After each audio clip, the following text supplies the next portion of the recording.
Am I the asshole for calling my wife a spoiled brat?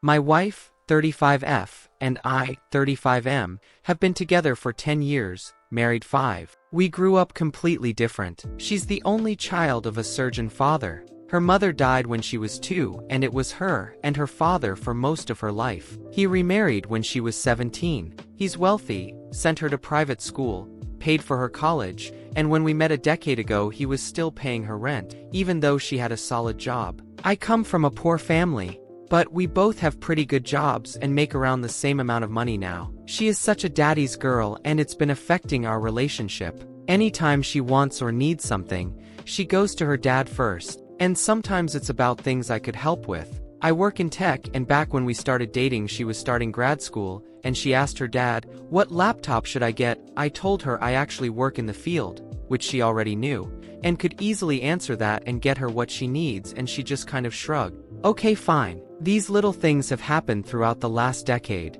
But there have been bigger issues recently. Last year, she decided she needs a new car.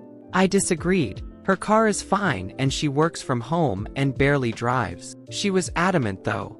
About a month later, she tells me she's getting a new car. I told her we need to make these decisions together, and we share finances, and this is a major purchase. She says, "Oh, my dad is buying it. He said we can just sell mine and get some extra money." I told her it's kind of ridiculous to ask her dad to buy her a brand new car when she has a perfectly good one, and we don't need it anyways. She got upset and said it's not that big of a deal, and her dad doesn't mind, and that the car wasn't that expensive anyways. She said I'm overreacting, and that it's okay for her dad to do nice things for her. She got a brand new 2022 car, completely paid for by her dad.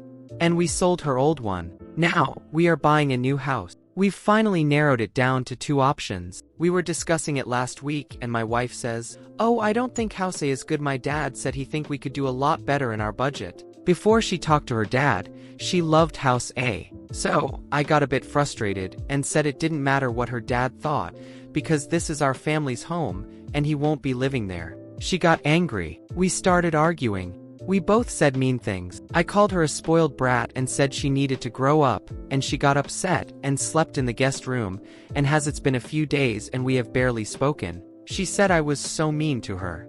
Update: Wow, did not expect this to get so much traction. This was mostly a late night stream of consciousness, and I realize I left a lot out, of course. I did apologize to my wife for the name calling, and we both agreed we have some issues to work through. Here's some more info for context, and to answer some questions I've seen asked. 1. We could have afforded the car on our own. We do well for ourselves. I was not worried about not being able to afford it. I just did not understand the rationale of buying a brand new car when you have a perfectly good one. Her old car wasn't even that old. It was a 2019 and had pretty much all of the same features her new one has. It didn't make sense to me. Also, we have a toddler, and it's actually harder for her to get him in the new car than the old one. She also barely drives. I mean, seriously, the car sits in the garage 90% of the time.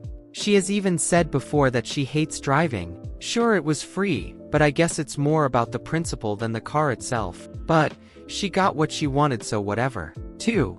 We've been together 10 years. Has it always been this way? Why did I stay? Valid points. And something I could dig deeper on. No answer right now other than I just fell in love and didn't want to leave. 3. Do I have my own daddy issues? No, not really. My dad and I are fine. My parents are still married. We were very poor growing up and my parents were undocumented, and that was a very stressful way to live, but my family made it work. I live on the other side of the country now, so I don't see them as much, but we talk and visit regularly. 4. My father-in-law is a nice enough guy, and for what it's worth, he also says his daughter is spoiled and has made comments throughout the years about it. Obviously, I didn't need to call her a spoiled brat, and I recognize the difference in her dad saying it and me, but I am not the first person to say it to her. I know that doesn't make it right. 5. I recognize I have my own issues due to poverty, trauma, and all of that. I have been to individual therapy. That is a forever ongoing process. 6. The house. All of the reasons my wife gave me are just matters of personal preference, like my dad says we need a bigger kitchen, My dad says we need a bigger backyard. He is also convinced we will have more children, even though we said we so not want any more. So he also said we need more rooms for more kids. Nothing about safety of the house, the price, etc. Just things he personally doesn't like or would have different in his home.